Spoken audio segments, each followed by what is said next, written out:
घूमेले कौन दुल्हाए आज मोरा घोड़ावा के गाह कयो हे आज मोरा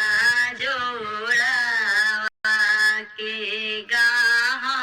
कयो हे बाजा जवा की अलियान गलियान घूमेले कौन दुलाए आज मोरा टैया के गाहक आयो हे आज मोरा टैया के गाहक आयो है मालिया की अलियान गलियान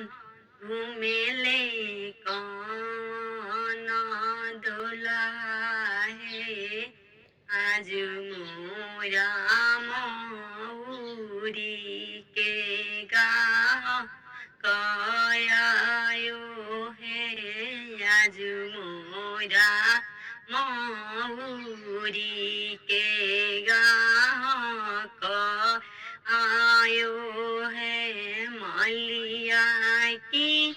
अलियान गलियान घूमेले कौन दुल्हा है आज मोरा मालावा के गाहक आयो है आज मोरा मालावा के गाहक आयो है बाजा जवा की